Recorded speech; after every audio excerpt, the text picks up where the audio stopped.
So I hope everyone enjoyed lunch. Please feel free to continue eating dessert as we continue with today's program. I would first like to take a moment to acknowledge the group of faculty responsible for reviewing proposals and determining grant recipients this year. This year, the selection committee was chaired by Jean-Pierre Erobel. Oh yeah, John Fritsch. My notes might, sorry about that, John Fritsch. Associate Professor of Library Science and Reference and Instruction Librarian here at the Purdue Libraries. And other members included Jean-Pierre Erobel, professor and specialist in philosophy, anthropology, science and culture, Jewish studies, and medieval studies liaison in the Purdue Libraries.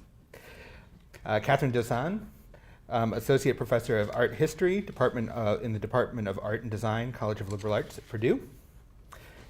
Jane Yatsila, associate professor of health and life sciences at the Purdue University Libraries. And finally, Melissa Remus, associate dean for research in the College of Liberal Arts at Purdue.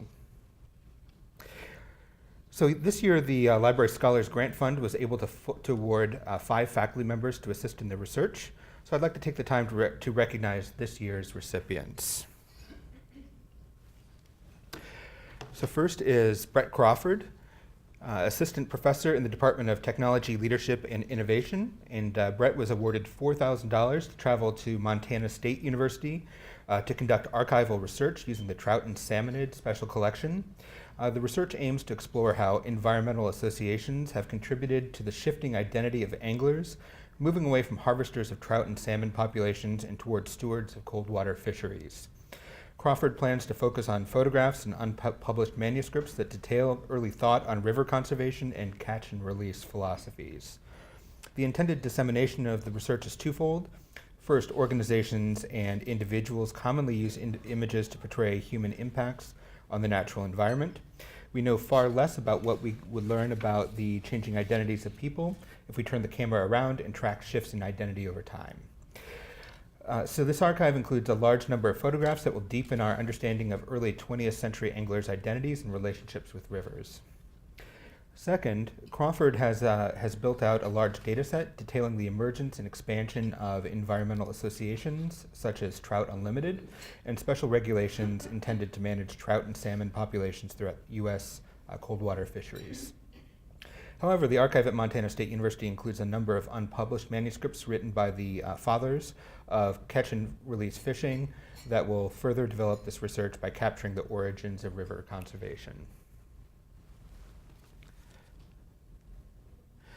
Next is Marlo David, an associate professor in the Department of English and the Women's Gender and Sexuality Studies program. And she was awarded $4,600 to conduct archival research in Los Angeles and New York City, using several special research collections to begin work on a book manuscript tentatively entitled Experimental Aesthetics: Recovering the Art and Life of Bill Gunn. Experimental aesthetics involves developing a literary and artistic biography of African-American filmmaker, playwright, and actor Bill Gunn, who lived from 1934 to 1989. Gunn wrote and or directed 6 films, wrote 11 plays, 1 novel, and performed as an actor throughout the influential U.S. Black Arts movement from 1965 to 1975. The Black Arts movement, BAM, marked a major shift in 20th century African-American literary and artistic production that grew out of the social and political aims of the Black Power movement. Until recently, most of Gunn's works had fallen into obscurity, and to date there's no full-length critical manuscript dedicated to his life or his films, plays, and novel. So in Experimental Aesthetics, David seeks to recover the lost works of Gunn, as well as produce a detailed biography of his life. In particular, she is interested in discovering how the explicit political aims of the BAM may have created tensions for an artist like Gunn, who operated outside of those ordained aesthetics. Gunn's experimental work, especially his unflinching confrontation with sexuality and Black identity, exemplify these tensions and therefore require further inquiry. David will use a Library Scholars Grant to take 2 week-long exploratory trips to visit archives and collections in New York City and Los Angeles in order to locate, read, and make copies of relevant materials related to Gunn's work as a playwright and filmmaker, as well as to locate papers of his many friends and associates.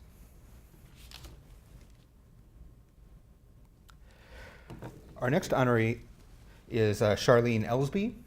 assistant professor of philosophy at Indiana University, Purdue University, Fort Wayne, IPFW.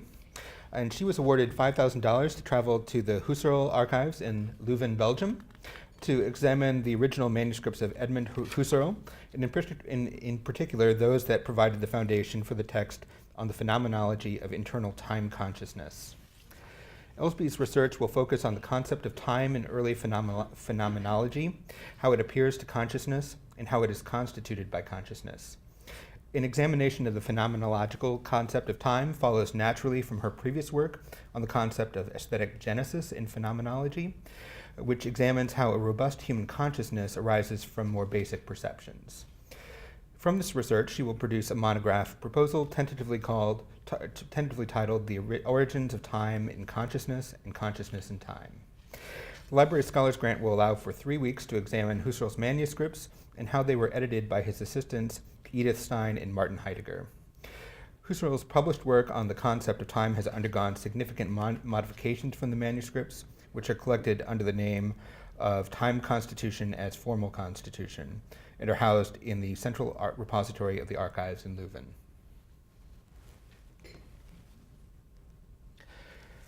Next is Rebecca Klein-Pecheva, an associate professor in the Department of History, who was awarded $5,000 to conduct archival research in Hungary. Her current book project, with the working title Across the Iron Curtain, Jewish Displacement, Dispersion, and Contact, 1945 to 1960, examines the mutual efforts of Hungarian, Slovak, and Czech Jews remaining inside of post-war Hungary and Czechoslovakia and abroad to remain in contact with each other and the implications of their efforts for Jewish-state relations in the consolidating new global order. The study is organized around points of contact between Jewish survivors within their new post-war global dispersion. The relevant materials related to religion, national minorities and ethnic problems, refugees and escapees, crucial for completing her research for this project, are uniquely held in collections of the Open Society Archives, OSA, in Budapest, Hungary. The OSA is one of the world's largest repositories of Cold War, Radio Free Europe, and Samizdat holdings, especially known for its exclusive collections relating to the post-war political, social, and economic life of the Cold War era Eastern Bloc. The Library Scholars Grant will fund travel to Budapest for 4 weeks of research in the OSA collections on materials concerning contact between Hungarian, Slovak, and Czech Jews in post-war displacement and dispersion as individuals, institutions, communal bodies, and international Jewish organizations across an increasingly fortified border. Klein-Pecheva first received a Library Scholars Grant in 2013, which allowed her to conduct archival research at the YIVO Institute for Jewish Research Archives in New York City.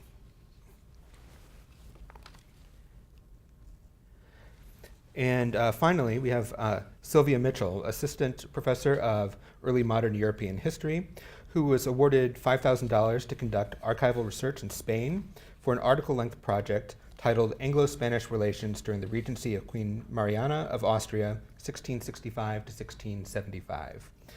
It focuses on the changing nature of Spain's diplomatic relations with England under Queen Mariana's leadership. The Spanish Queen's close collaboration with King Charles II, who returned to power in 1660 after his father Charles I's execution in 1649, and the fall of the Cromwell regime, resulted in commercial and military alliances with pan-European and transatlantic consequences. While marking an unprecedented level of close collaboration justified by Spanish theologians as necessary for the good of Christendom, very little, if anything, has been published on this important topic. The Library Scholars Grant will help fund travel and 6 weeks of research in the Archivo Histórico Nacional in Madrid, the Archivo General de Simancas in Valladolid, and the Archivo Nacional Sección Nobleza in Toledo. Mitchell will study Mariana's instructions to and correspondence with her diplomats in London. She will also consult the special series of Spain's Council of State focused on Anglo-Spanish relations. In a previous Library Scholars Grant project funded in 2014, Mitchell investigated Queen Mariana's foreign policy from broad European perspectives. So please join me in congratulating all of the 2016 grant recipients.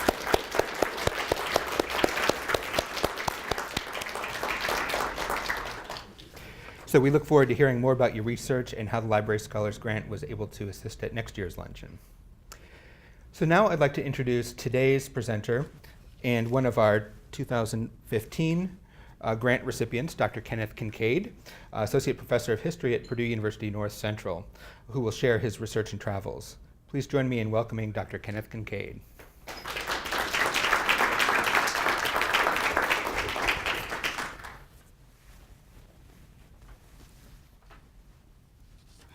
This is just for the recording, so it's already on. Just put it into the panel. This is my pocket.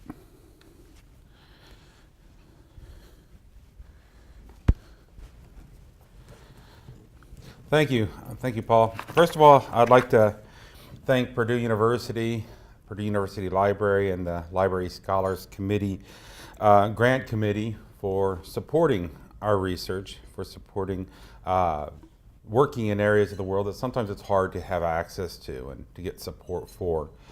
I'd also like to thank everyone here that made this lunch delicious, and also the collegiality, which is sometimes something that we miss perhaps in the regional campuses a little bit. So it's nice to come here and to visit with our colleagues here at West Lafayette. Last year at this time, it was nice actually to come up today. Last year, coming in from Chesterton, I had hazard snow and getting in late. And so today was quite nice until I got to River Road. And then the chaos ensued, and I ended up going past the entrance and saying, how do I get to campus? And I ended up finding my way. So thank you very much. I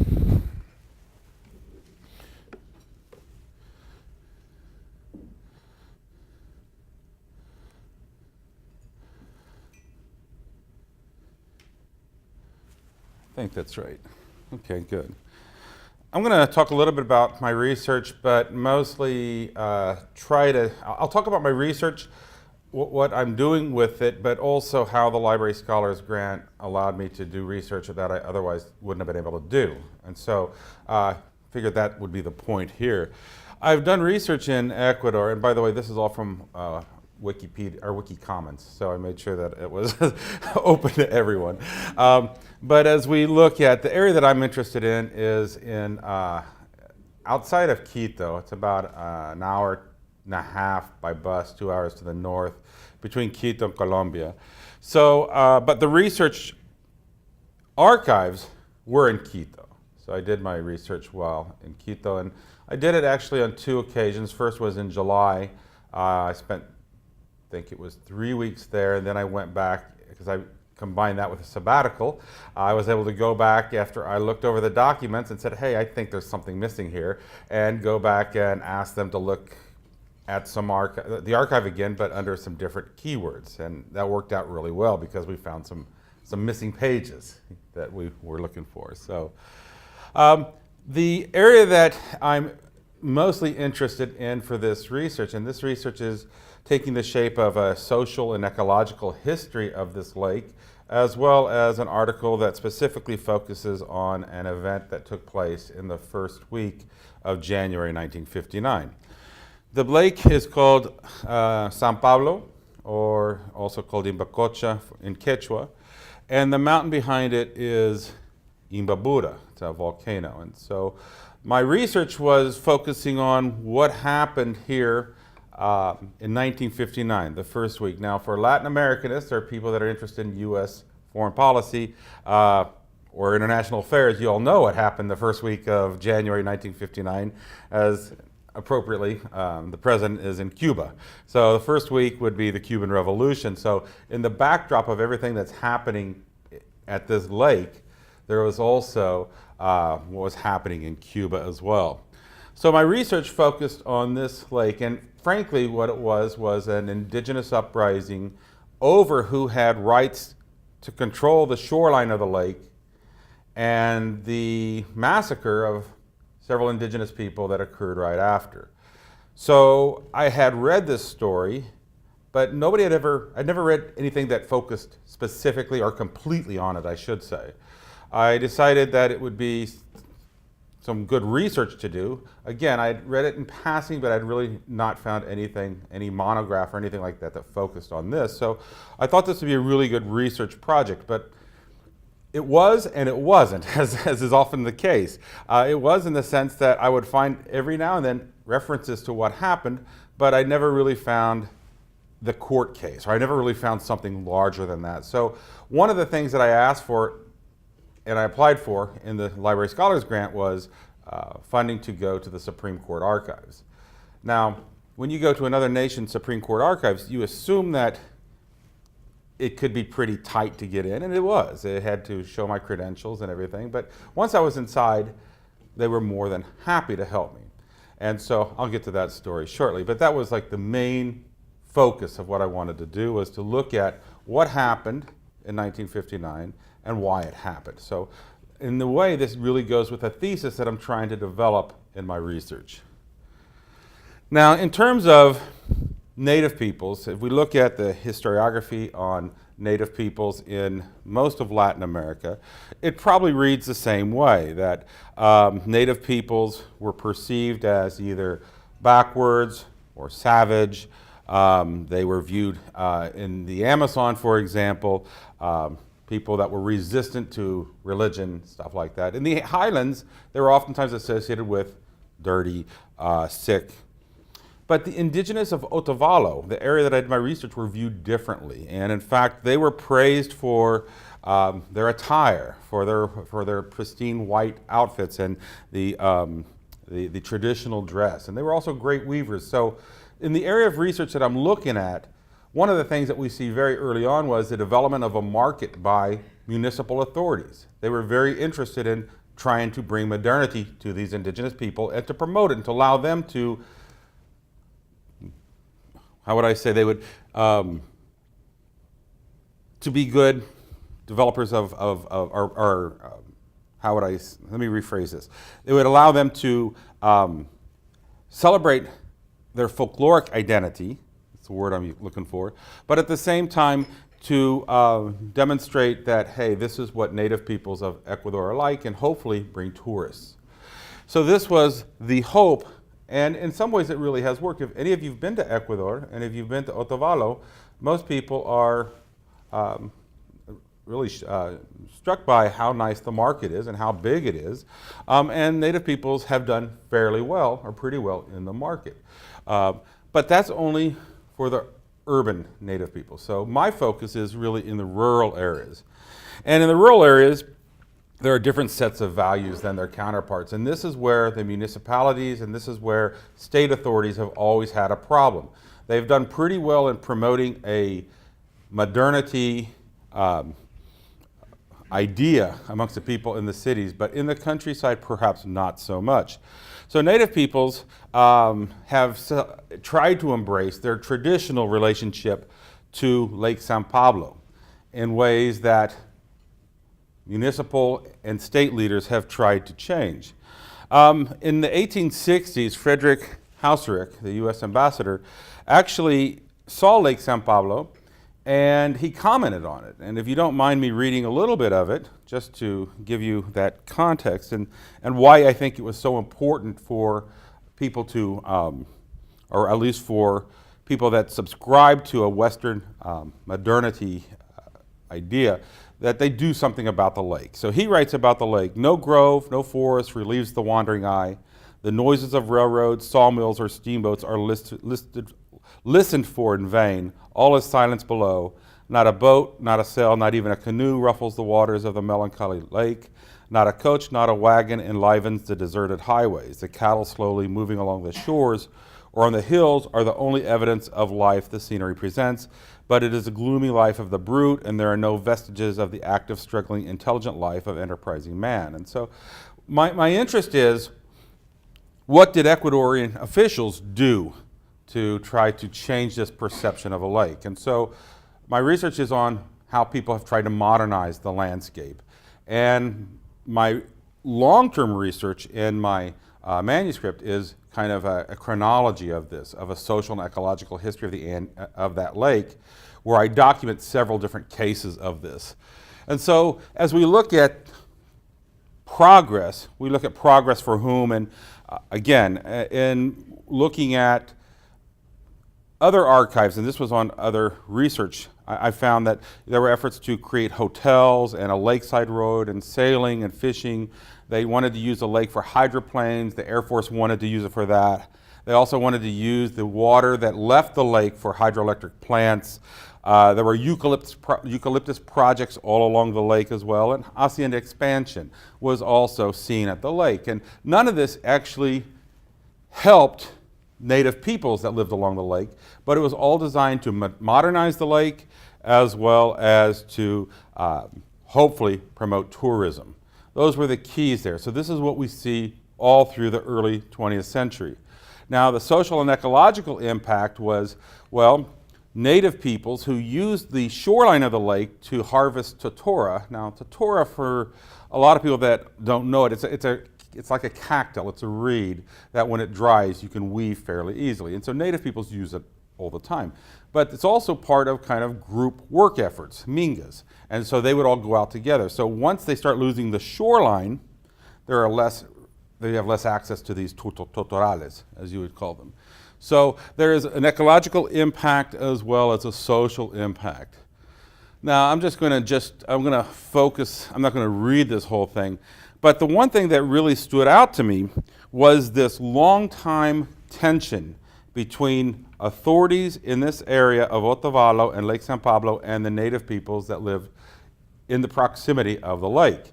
And if you look at this, you could read that on your own, but essentially the case was native peoples kept uprooting eucalyptus trees as they tried to plant them along the lake.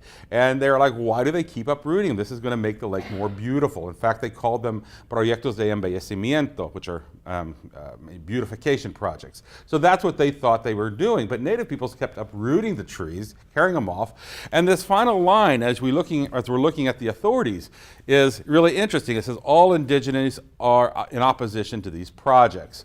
So I've always been like, okay, what's going on here? Why do we see this conflict between the authorities and native people?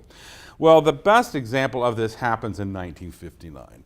So to start by talking about 1959, we have to look back at the Organization of American States decision in 1954 to give Ecuador, Quito, the rights to host the 11th Inter-American Conference.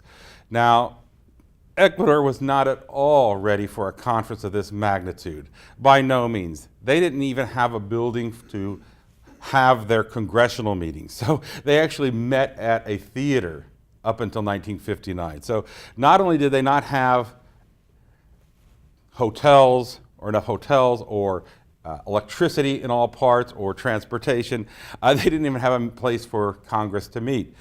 But they said, this is our opportunity to develop the country in a hurry. So they had a 5-year plan to develop as much of Ecuador as they could in the hope to have this conference. Well, in Otavalo, there is Victor Alejandro Jaramillo. Now, he was a school, what we call a school rector, administrator, dean? Yeah, right. As well as a congressman, as well as a state senator. So he had the opportunity to bring the interests of Otavalo to the national level. And one of the things that he began working on right away was a hotel casino on this lake. And so even though there were those who wondered whether it was a good idea, and I'll talk a little bit about that because this is what I found in the documentation, they moved on. So for 5 years, they moved on in creating a hotel casino. And the idea, and here's a map, or really kind of a scheme, of what they would do here of creating this. There's the lake right there. There is the hotel casino right there. And so that was the plan, to create this. Now, there had been others who offered to the municipality free of charge another area of the lake in which they might put this hotel casino. But the city council insisted that they wanted this one. It's right by, or it's adjacent to a community, an indigenous community called Pucará, Bajo de Velázquez. So they insisted that they would take those lands or use those lands. Well, on January 7th, 1959, while the city council was meeting at the lake, Native peoples in this community were celebrating a wedding. And as they were celebrating, they recognized that the city council had arrived on the lake. Now, that senator was not part of that group. He was actually back in Otavalo, perhaps 15 or 20 minutes away.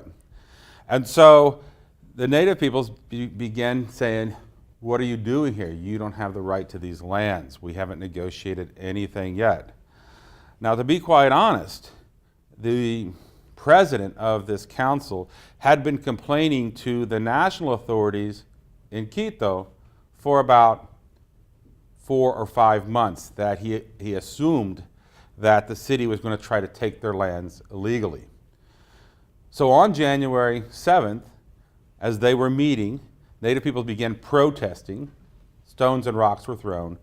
And then the story is, at least one of them, the one that appeared in the court files, or the court documents, was that some people went back to Otavalo, got Jaramillo, and he came back with students as well as others with guns.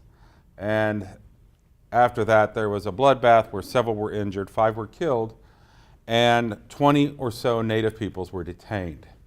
And so this was the story that I wanted to know more about. There were a lot of questions that came out of this. Why would he do that? What would be the purpose of taking that land? Who else was implicated? What would happen to him as a state senator? These were all the things that were intriguing to me that I was able to use the library scholars grant to find. So here are a few images of the newspapers, and in fact in the court documents all of this was admitted during the trial.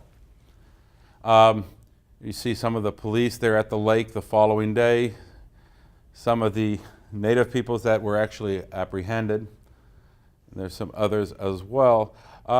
It is amazing that there hasn't been more written on this, because in that time, in that short block of time before the Cuban Revolution, consumed all attention, for a short block of time in Ecuador, there was a lot written on this.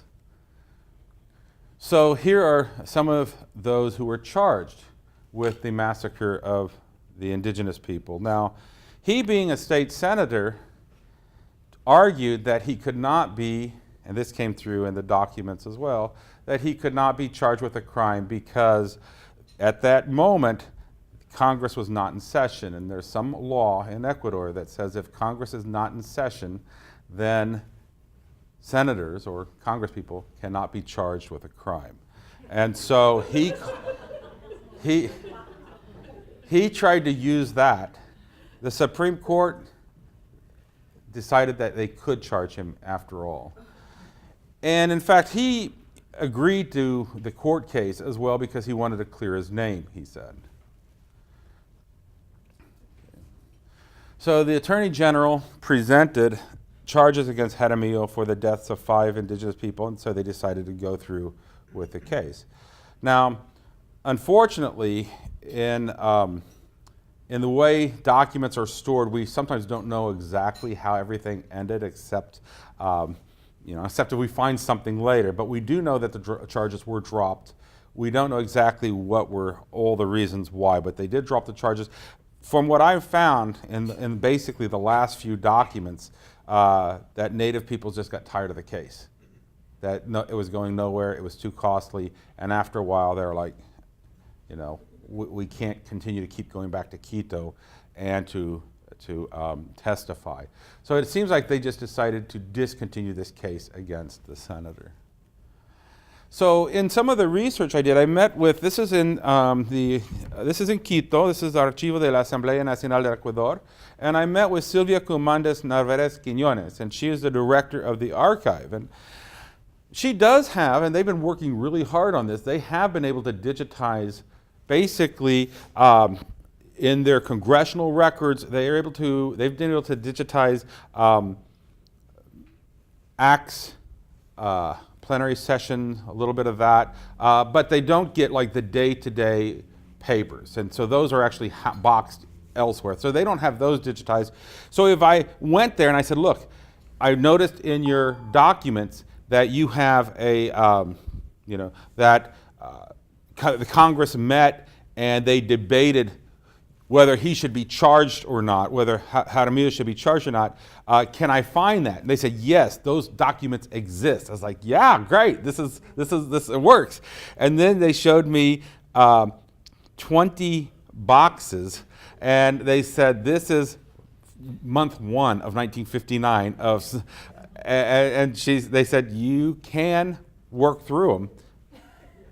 And I did.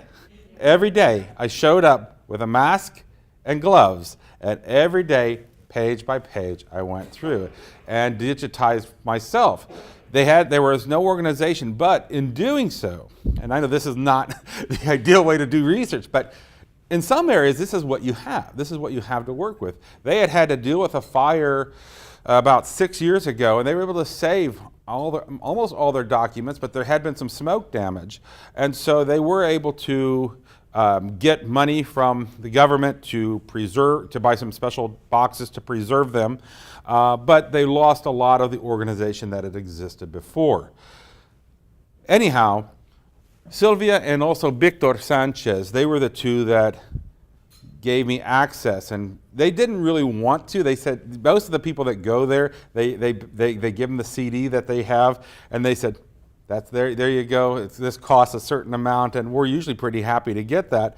But I was the one that showed up the next day, said, I really like to see these documents, and then the next day too. And then finally she said, all right, you're not going away, are you? I said, no. And so basically they assigned me a spot, and I started doing some research there. And I was able to find what I was looking for. I was able to find at least some of the arguments for whether he should be charged or not. I also used my Library Scholars Grant to visit this, this is a library, the Biblioteca Ecuatoriana Aurelio Espinosa Polit, also in Quito. And I went there several times. They have some newspapers that are not digitized. They have some that are digitized. And in fact, they're pretty good about getting you, if for example, I were to say, you've got something I'd like to have, they would look, they say, well, we have it digitized, use your PayPal, pay for shipping, or not shipping it because it's sent to me digitally, pay for the cost, and then we'll go ahead and send it to you. So they're willing to do that. But a lot of the stuff they don't have digitized. So for example, I went there because the newspaper that I had to see this event was basically a pretty centrist Quito newspaper, and I wanted to find something that was conservative as well as liberal. And they didn't have those digitized. So I was able to go there and find the conservative perspective as well as the more liberal one. And then the last place that I spent, again, was at the Supreme Court. And there's the Corte Nacional de Justicia, where I went. And I worked with the director, Leonor Valdivieso, as well as Luis Vega Garcia. And then I had to include her name, Bibiana, because every day I was there saying, can you make copies of this? And she did. And so she didn't complain. And so they were all very helpful. Now, in looking at the Supreme Court documents, I had read enough to know that they had existed. I don't know, many of you probably been in that position where you have references and you know they exist, but you don't know what shape they are or how to get them, or even if there's going to be a little issue of being proprietary. You know, it's like sometimes it's hard to get people to share stuff that might reflect negatively on your country. And if I'm saying I'm looking at this senator from 1959 who still has family, I'd like to see his role in this massacre. But most people didn't know anything about him. Enough time had gone by that it didn't, at least in Quito, it wasn't an issue. So anyhow, they were able to facilitate, they got 4 or 5 really large boxes of court cases. And I'll be honest, when I applied for this, I knew it existed, but I didn't know if I was going to be able to get my hands on it. And I had dreamt, though, that, I don't know why, but I had dreamt that it really did exist. I dreamt that I would be walking out of Ecuador with a box of papers this big, and I digitized everything, but I still walked out of Ecuador with a box of papers this big to say, yes, my dream came true. I found exactly what I wanted. in the end, and just to conclude, one of the things that I'm interested in is issues of sacred space. And here we have an image of Otavalo again, and there's Lake San Pablo, and behind it is Imbacocha. Imbacocha is the mountain. In the Andean world, there is this belief in sacred space being the union of masculine and feminine wakas, or spirits, you might say. This is some research done by an archaeologist by the name of Chantal Calavet, who argues that old Otavalo, were the indigenous people before they were relocated by the Spanish, that they actually existed right on the lake. And so in doing so, she argues that the connection between this lake and the mountain is a sacred spatial alignment. You've got masculine mountain, feminine lake, so the area right there is sacred, which happens to be the area where the uprising took place. And so my argument was that this was a place that Native peoples wanted to defend for the reasons of it being sacred. Well, the research, so I had that idea going into the research already. I mean, I'd done the research, but most recently. So what I was, and these are just some images, by the way, of what the lake looks like today. And in fact, there is a muelle, a pier there as well. Here is, again, this is the area where the uprising took place. That's the Totora Reed right there, the lake, and the mountain in the background. And these are all pictures I took, not most recently, but a few years back. And here's a woman harvesting some of the totora as well as the water lilies there. One of the things that I found, and this was one of my surprises, and again, this is the fun of doing research, is when you find a document and you find things that you didn't expect, but they put in there. I had always read that there was this manifesto that Jaramillo had written in his defense, but I could never find it. I went online so many times in so many certain contexts to find it. I could never find it. I opened up the court case. There's the manifesto right there. And so that was a real thrill to find. And this is actually what I'm working on in terms of the publications. I think I missed my point I wanted to make. Okay, well, I'll go back real quick. I apologize for that. So going back to this, one of the reasons that Jaramillo gave when they said, well, why didn't you put the hotel on the other side of the lake? In other words, why didn't you put it, if the mountain's here and the uprising took place here, why didn't you put it on this side of the lake? And he said, because tourists want to see the lake and the mountain together. And this was precisely the argument that I gave, or that it exists for why Native peoples protected it as well.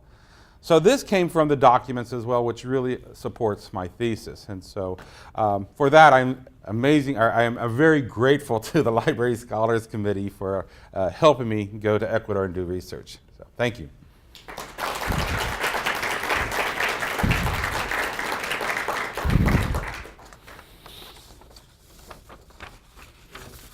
Sure. You never quite specifically answered why they were tearing out the eucalyptus trees. Was it because it was on the sacred ground? It's hard to, it's what I want to argue. It's what I want to find. But there's enough evidence to show that Native peoples used eucalyptus trees for construction as well. And so, Practical reason. yeah. But in other research I've done, I've argued that eucalyptus trees actually impede the sacred spatial alignment that is so important to see.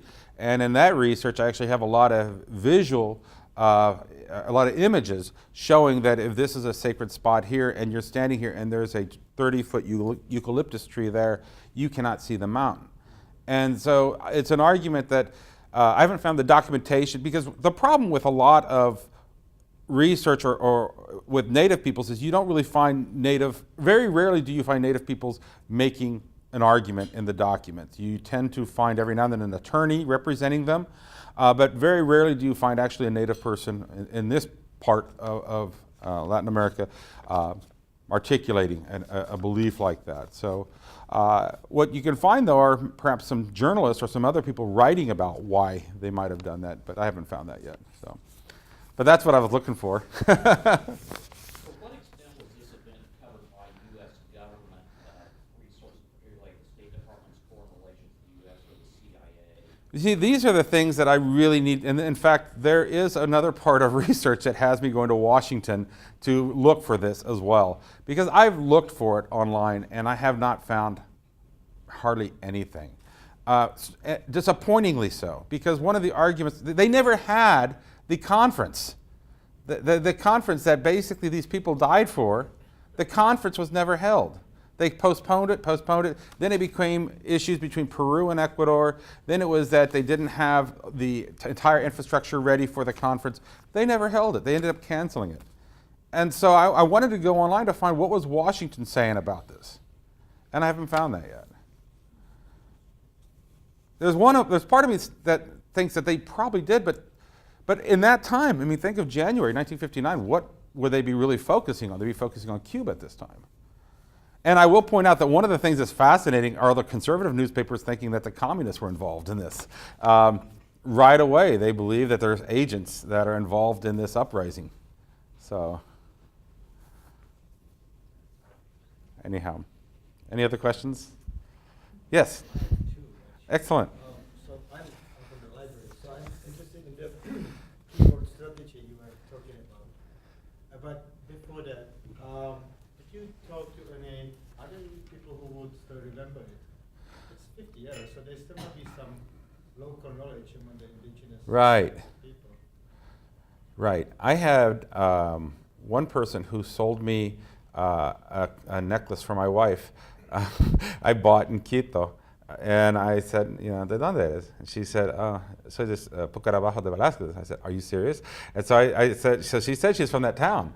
And I was like, any chance I could, you know, we can visit more? And she said, yeah, but the next time I went back there to visit, the government had come in. This is right before, I don't know if you recall last year, but there were some significant uprisings in Ecuador and against the government. And, the Correa government, and they basically started, and a lot of it was led by native peoples, and so they wouldn't let native peoples in many of the government buildings anymore. So she was not allowed in when I was doing the research. So I lost that contact. But a friend of mine who actually has a restaurant in Otavalo said that he has family in that area, and that if I return in the summer, that he'd kind of facilitate some contacts for me.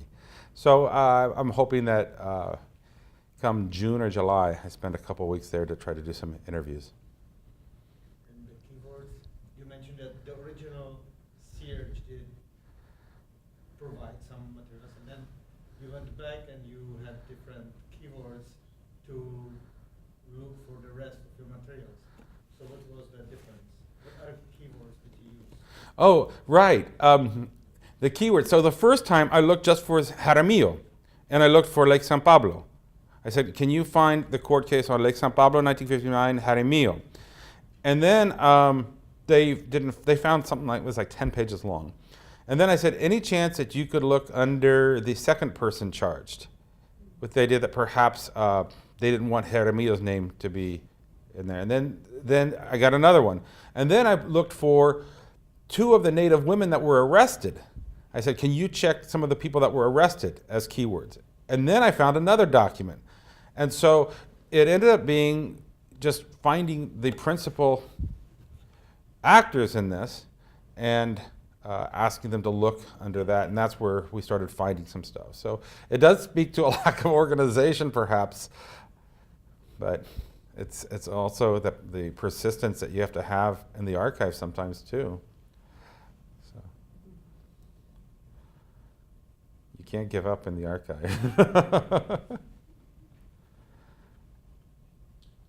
Yes? I have a question. In terms of ethnographic studies, have you utilized any of them? And are you anticipating framing this in a larger cultural, anthropological context in any way? Because Well, you're dealing with sacred space, you're dealing with very long-term kinds of cultural conditions. So it's not just historical and political. Is it more like a political and cultural anthropological study as well? you know, when I was, there is a possibility for that. I think that as I spend time at the lake, visiting with people and talking about how this changed their perceptions of the hotel or their perceptions of progress. Because the interesting thing that to this day, there is still arguments over who gets to use that. And there are plans to create another hotel on the lake, and the same community is saying you're not going to create it in that spot. And so I think that there's a lot of potential for going back into this and seeing why, are they using the same arguments? In terms of broadening it, I think that the manuscript, the socio-ecological history, I think it will have an element of that, but perhaps in the future we'll go ahead and revisit it. So.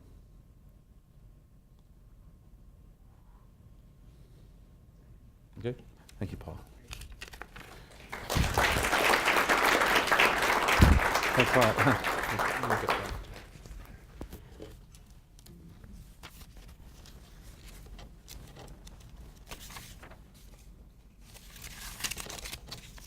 Thanks.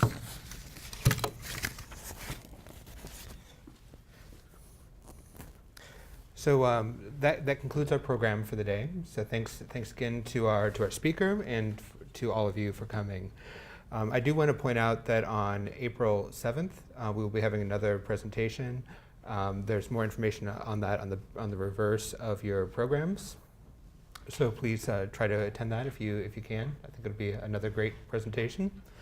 And the other thing I do need to ask is that for all 2016 award recipients to come to the front for a group photo before we leave. Thanks and have a great day.